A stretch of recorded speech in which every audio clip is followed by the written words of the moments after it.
Just a bit of a crack to the joint over the top of the garage doors, and that would be most likely a concrete slab edge where there is some differential movement, so just localised patching should be adequate there. The rendered finishes of the building are a little bit rough, and that may possibly be as part of the design. Tiled entry porch, certainly all appears to be quite a-okay. We've got good drainage to the property, and there is timber retaining walls.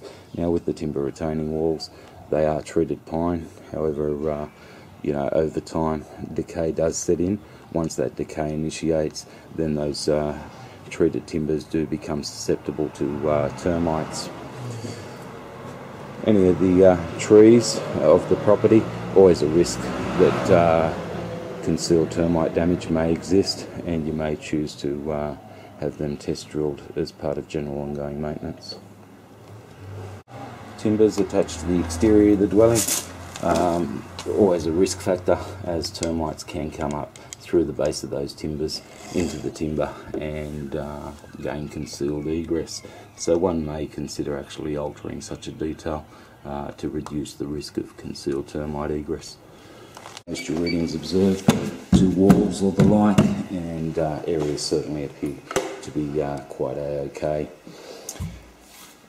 Bedroom, lower level, western side, floating timber floor.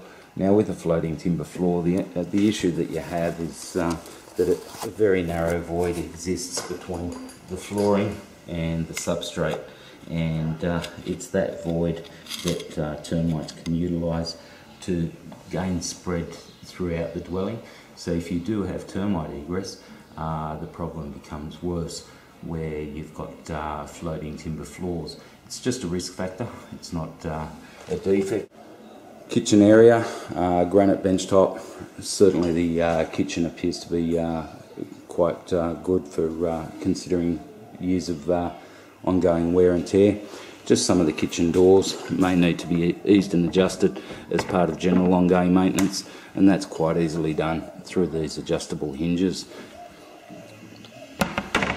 Electric stove, ducted range hood over the stove with the ducting going out to that western exterior. So all those details appear to be quite a-okay. Stainless steel sink, no water hammer observed at this stage, and all appears to be quite reasonable. Just with any of the timber reveals and the like, always prudent to keep them well sealed and well painted to minimise any moisture penetration into the grain of the timber. Another area of regular maintenance is the interface of the kitchen benchtop and the tiled splashback. You want to keep that well sealed so you don't get any moisture dropping down the back of the kitchen cupboards. In this instance, that is currently still well sealed. Split air conditioning unit fitted to the southern wall of this kitchen area, and that unit was functional. You might just want to clean the filters periodically to maximise the efficiency of such a unit. Raked ceilings, no bodily access can be gained over such raked ceilings, and where there's no access, there's always the possibility of faults going undetected as such. Upper level hall, floating floors to the upper level or floating timber floors, most likely over particle board or the like. Hall area, certainly satisfactory, no higher than normal moisture readings observed, and no real issues observed to this area. Southern bedroom, again, raked ceilings where there's no bodily access over those raked ceilings, and all appears to be quite okay. You do see some discoloration right at the top of the ceiling details, and that is due to humidity getting locked into those high level areas, and that's just part of nature doing its thing. Aluminium sliding doors to the balcony to the southern side, certainly good working order, and those details do appear to be quite okay. There's no evidence of moisture penetration along the interface of the tiled balcony and the exterior of the dwelling.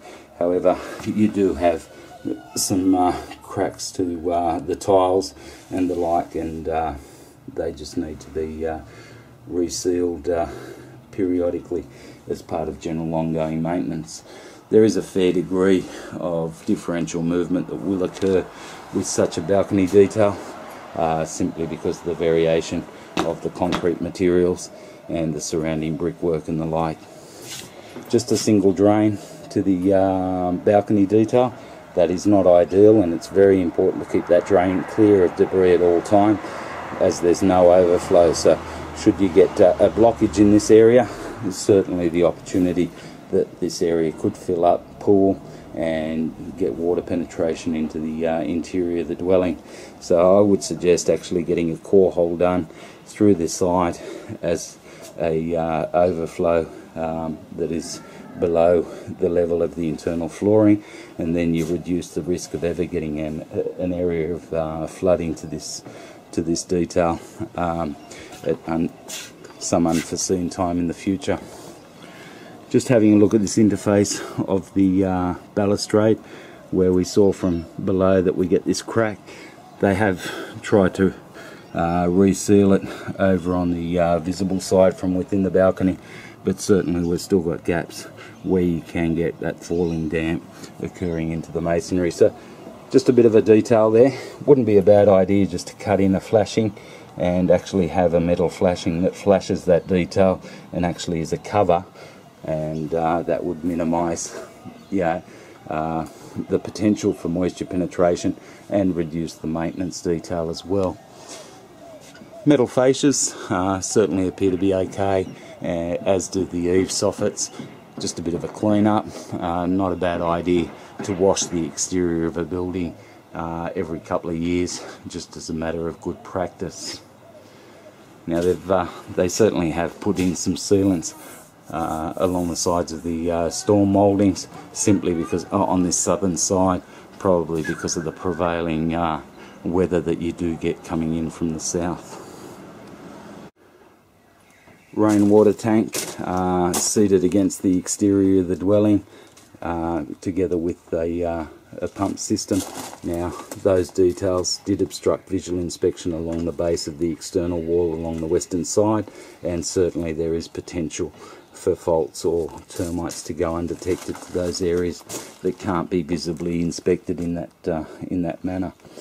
There's also these plinths, which could possibly be the spa pool pumps or whatnot, attached to the western side. So where these timbers come up against the walls, always a risk factor of termites going undetected, and eventually these treated pine timbers will deteriorate, decay, and then they become susceptible to termite attack.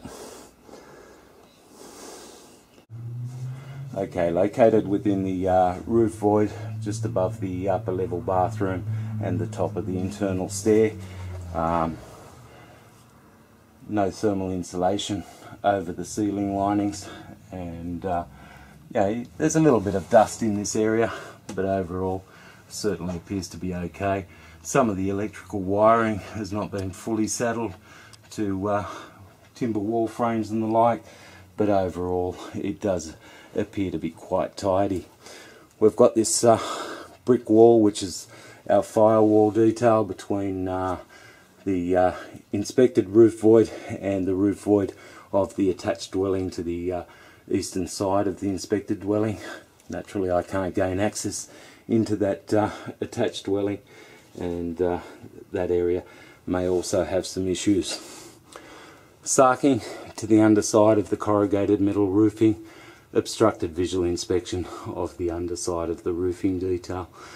I would suggest that in this area you do get an extraction fan or whirlybird fitted to release any humidity out to the upper atmosphere that will naturally accumulate within this area. And as you can see, we've got those openings that go down over those bedrooms, so you could also put a vent at the very high level of that ceiling to also release that humidity.